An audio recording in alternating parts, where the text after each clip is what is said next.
Fala, minha gente.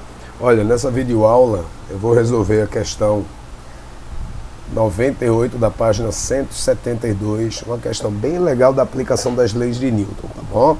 Então, olha, muita gente não tem muito apreço por questões literais, essas questõezinhas que envolvem só letras, mas as letras aí vão funcionar como números. Então, assim, a ideia, a resolução da questão vai ser feita da mesma forma, independente da resposta conter letras, tá bom? Olha, a questão está mostrando aí 3 blocos A, B e C. Aí diz que a massa de A vale 3m, a massa de B vale 2m e a massa de C vale m. Perceba que o corpo B, olha lá o corpo B, esse corpo B aqui, ó, ele está ligado a um fio, ligado a esse corpo A aqui, ó. Só que detalhe, fera, esse fio é um fio inextensível, quer dizer que ele não se estica.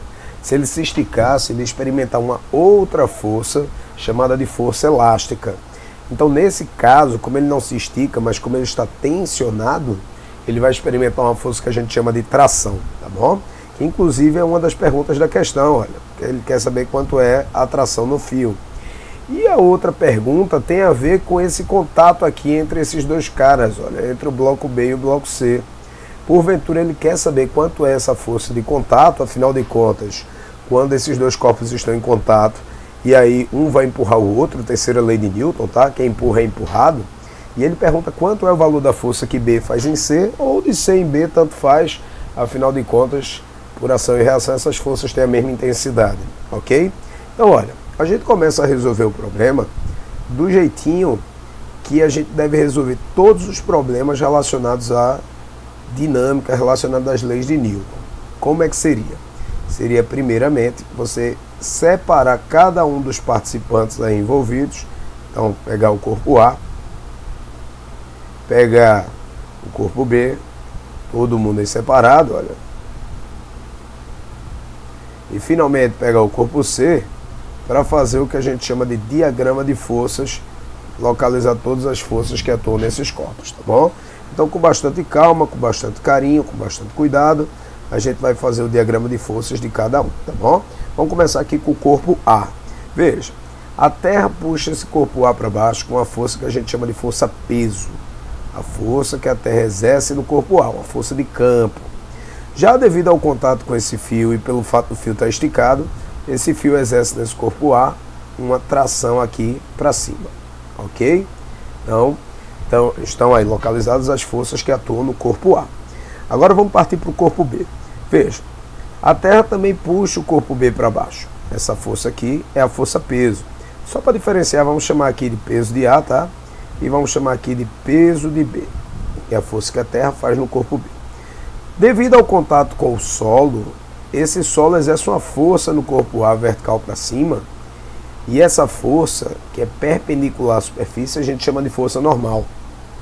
Perceba, galera, que esse corpo B, ele não tem tendência de movimento na vertical. Por isso, a gente pode dizer, neste caso, que a força normal, ela tem o mesmo valor da força peso. Ela cancela com a força peso. É exatamente pelo fato do cara não acelerar na vertical, ok? E quais são as outras forças que atuam em B? Bem, o fio está em contato com o corpo B e está esticado, então esse corpo B recebe aqui para a direita uma força de tração. Porém, você concorda comigo que o corpo B está em contato com C e que B vai empurrar C?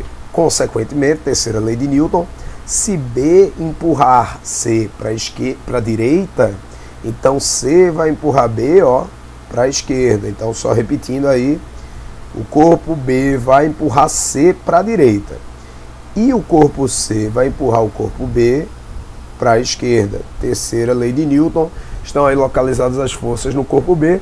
E finalmente o diagrama de forças agora no corpo C, tá bom? Olha, vertical para baixo aqui eu tenho o peso, força que a Terra faz no corpo C, uma força de campo.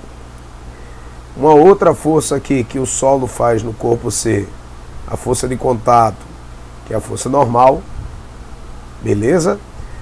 E aí, da mesma forma que lá no corpo B, como esse corpo não tem tendência de movimento na vertical, eu posso dizer que então a normal se cancela com o peso, pelo fato de ele não ter tendência de movimento na vertical. E finalmente, olha, Você concorda comigo que o corpo B vai empurrar o corpo C, então logo para a direita tem a força aqui, olha, que o corpo B faz no corpo C. Tranquilo, gente? Está aí localizado o diagrama de forças que atua no corpo A, no corpo B e no corpo C.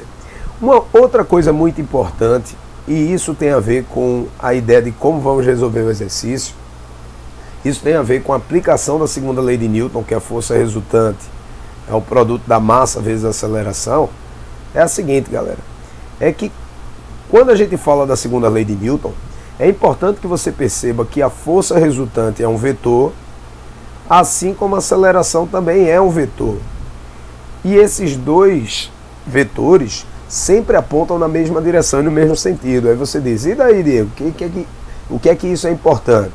É importante você saber para onde o sistema ele acelera, para você saber como é que você vai armar a segunda lei de Newton para cada um desses corpos. Então veja, como o sistema não apresenta atrito falado na questão, então isso quer dizer que o corpo A ele vai tender a puxar tanto o corpo B quanto também puxar o corpo C.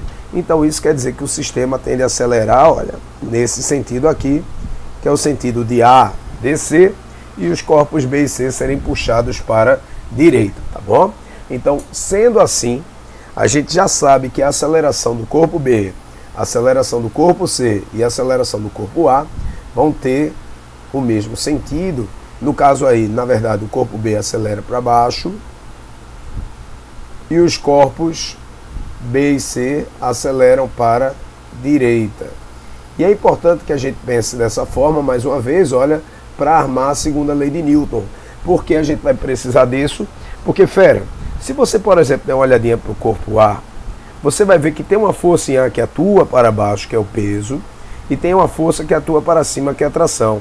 Como essas duas forças têm sentidos opostos, você vai pegar o módulo de uma e subtrair do módulo da outra. Agora, só que a subtração, ela não é comutativa. Traduzindo, a ordem dos fatores aqui vai alterar o resultado. Então, por exemplo, você quando for fazer essa subtração, você deve fazer P menos T ou T menos P. Acertou o fera que disse P menos T. E por que para o corpo A vai ficar P menos T? Porque como o corpo A acelera para baixo, quer dizer que sua força resultante é para baixo. Se você quiser pensar dessa forma que eu vou falar, eu acho muito legal, você pode dizer que a força peso venceu a tração e por conta disso esse corpo acelera para baixo. Então nossa equação vai ficar P menos T. Lá no corpo B, como o corpo acelera para a direita, então olha, mesmo pensamento. Se você fosse fazer a subtração de T e F, você deveria fazer T menos F ou F menos T. Acertou o fera que disse T menos F. Por quê? Porque esse corpo acelera para a direita, ok? Já no corpo C fica mais fácil. Porque no corpo C eu só tenho uma força que atua para a direita e não tenho nenhuma que atua para a esquerda. O sistema não apresenta atrito, então isso quer dizer que a força que faz C acelerar para a direita é a força de B em C. E aí agora a gente vai armar uma equaçãozinha para cada um desses corpos. Vamos armar aqui agora a equação para o corpo A. Lembra como é que ficou, né? Se ele viu que a aceleração é para baixo, então nossa equação ficou que o peso de A menos a tração vai ser igual a massa do corpo A vezes a aceleração. Já lá para o corpo B, como foi que ficou nossa equação? Ficou que o peso de B vai ser igual a tração menos a força que C aplica em B. Força que C faz em B vai ser igual a massa de B vezes a aceleração. E finalmente no corpo C ficou que a força que o corpo B faz em C, força de B em C, é igual a massa de C vezes a aceleração. Galera, nunca perdendo de vista o que nós queremos calcular, nós queremos duas coisas relacionadas à questão. Nós queremos calcular tanto quanto é a tração, quanto é a força de B em C. Você pode escolher a ordem como você quer calcular. Olha, mas de antemão você tem três equações. Nessas três equações você tem exatamente as incógnitas que te interessam. E aí você pode pensar que nessas 3 equações você acaba tendo um sisteminha, um sistema com 3 equações e com as incógnitas que eu quero. Por isso você pode usar o método da adição para poder eliminar algumas das incógnitas por enquanto, para a gente poder descobrir primeiramente a aceleração do sistema. Então olha, se eu somar as 3 equações, como tem uma tração que está com sinal negativo e uma tração com sinal positivo, eu posso simplificar. Da mesma forma, como a força que C faz em B tem o mesmo módulo da força de B em C, também posso simplificar. Então fica que apenas a força peso que atua no corpo A, do lado esquerdo da igualdade, olha, vai ser igual a massa de A vezes a aceleração, mais a massa de B vezes a aceleração, mais a massa de C vezes a aceleração, ou seja, somei todos os elementos do lado direito da igualdade. E eu posso perceber que A é um termo que é comum a todos os termos. Sendo assim, eu posso colocar o A em evidência e, olha, apenas somar as massas. M de A mais M de B mais M de C vezes A. Pessoal, eu sempre gosto muito de avaliar a coisa da forma física. Que se você parasse para pensar, você poderia começar o problema já a partir desse ponto. Como assim, Diego? Aí eu geralmente chamo isso de sentimento da questão. Veja, sentimentalmente, você seria capaz de perceber que o que faz os corpos A, B e C ganharem uma aceleração seria exatamente o peso do corpo A. Foi o peso do corpo A o responsável por fazer os 3 corpos acelerarem. Se você olhar para a figura, você vai perceber que é exatamente isso. Tanto é verdade que se eu tirasse o corpo A, os corpos B e C não andariam, não acelerariam. Então o peso de A foi o responsável por fazer os 3 corpos ganharem uma aceleração. Então é bem importante que você entenda essa parte sentimental para que você consiga até mesmo dar celeridade às suas contas. Afinal de contas, tempo é algo muito importante na resolução de uma questão, tá bom? Então olha, substituindo, o que é o peso de A? É a massa de A vezes a aceleração da gravidade. Vai ser igual a massa de A mais a massa de B mais a massa de C vezes a aceleração.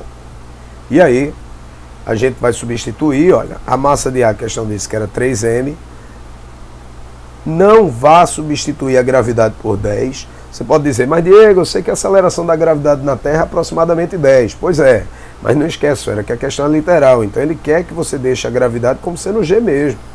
Vai ser igual a 3m, 3mzão, mais 2mzão, mais mzão, que é a massa do corpo C, vezes A. Tranquilo? E aí, deixa eu puxar para cá, olha. Você vai chegar à conclusão, deixa eu dar uma apagada, só para melhorar. Você vai chegar à conclusão que vai ficar do lado esquerdo da igualdade 3mzão vezes G vai ser igual 3m mais 2m mais m vai dar 6mzão vezes A. E aí você pode sim simplificar os m's, olha. É a mesma coisa que dividir os dois lados da igualdade por m e vai ficar que A vai ser igual a 3g sobre 6.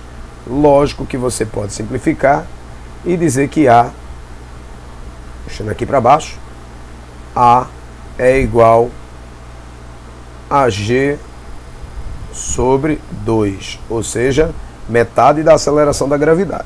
Bem, a gente encontrou o valor da aceleração, apesar de que não é isso que a questão quer. Mas para que a gente encontrou isso aqui? Para a gente poder agora encontrar o que a questão quer saber. A questão quer saber quanto vale a tração e a força de B em C ou de C em B, tanto faz. E aí, pessoal, lá em matemática, quando você tem equações, que você faz um sisteminha e descobre uma incógnita, você lembra que você volta para as equações para substituir e encontrar a incógnita que te interessa, não é? Então, por exemplo, veja, se você dá uma olhadinha nessa equação aqui, vou marcar ela com uma cor azul para você visualizar. Se você der uma olhadinha nesta equação, vai exatamente aparecer aí a ideia do que eu quero. Eu quero a força que B faz em C. Diego, eu poderia substituir nessa equação aqui de B? Também poderia, fera, mas aí teria um problema. Qual? É que você até iria querer descobrir isso, mas você ainda não tem atração. Vamos primeiro calcular quanto é essa força e depois a gente calcula quanto é a atração, tá bom? Então vamos lá, primeiramente calcular quanto vale a força que B faz em C. Então deixei aqui, ó, destacado que A que a gente encontrou é G sobre 2, e a partir de agora vamos substituir, então vai ficar que a força que B faz em C vai ser igual a massa de C, que é mzão, vezes o valor de A, que é G sobre 2, e sendo assim, a gente acaba de encontrar que a força de B em C é igual a mg sobre 2. Essa é a primeira resposta, porque a questão quer saber isso. Quanto é o valor da força de C em B? Ou de B em C, tanto faz, né? Deixa eu só colocar aqui, que eu só botei F de B. F de B em C. Foi o que a gente acabou de encontrar, ok? Bem, gente, mais uma vez, questão literal, né? Então a resposta é essa mesmo, com letrinhas. Não se aperrei, não. E agora, para a gente descobrir quanto é a atração? A gente pode substituir, então, agora, em qualquer uma das duas equações. Bem, eu vou dizer para você que eu acredito que seja mais fácil você substituir na segunda equação mesmo. Ó, vou marcar a segunda aqui. Pode substituir também na primeira, galera. Não tem problema nenhum. Você vai encontrar a mesma resposta, a mesma atração. Na verdade, eu vou substituir na segunda porque perceba que o T, aqui ele está positivo. Aí eu não vou precisar trocar o sinal dele, tá certo? Mas você pode sim já substituir também na primeira equação, aí você vai encontrar a mesma resposta. Então, olha, substituindo aí, nós teríamos que, vamos lá, T, que é o que a gente quer saber, menos a força de C em B. A força de C em B tem o mesmo valor da força de B em C, que acabamos de encontrar, que vale a mzão vezes G sobre 2. Vai ser igual a massa de B, que é 2m, vezes a aceleração, que é G sobre 2. Tranquilo? Olha, a gente pode simplificar aqui esse 2 com esse 2, um no numerador, outro no denominador, e aí, ao passar esse termo que está negativo para o outro lado da igualdade, ele fica positivo, não é assim? E aí vai ficar que T é igual a mzão G mais mzão G sobre 2. Gente, é como se aqui eu tivesse um inteiro mais a metade, não é? Por isso eu teria 1,5. E como é que eu posso escrever 1,5 em forma de fração? Eu posso escrever que 1,5 em forma de fração é a mesma coisa que 3 sobre 2. Mzão vezes G, essa é a resposta. Então, olha, a tração e a força que um corpo faz no outro são respectivamente 3 sobre 2 mzão G e mg sobre 2, ok? Então, olha, uma questão aí bem legal, uma questão que, se você olhar direitinho, a gente basicamente fez tudo que a gente sempre se preocupa aqui em fazer nas nossas aulas: separar cada corpo, avaliar o diagrama de forças, localizar a aceleração, aplicar a segunda lei de Newton. Você tem a convicção de que é exatamente seguindo essas regras que vai dar tudo certo, tá bom? E aí você não cauteia qualquer questão, tá certo, minha gente? Então, olha só, espero que você tenha gostado. Mandem questões aí pra gente resolver. Um beijo muito forte no cérebro de vocês. Muito obrigado e até a próxima vídeo aula.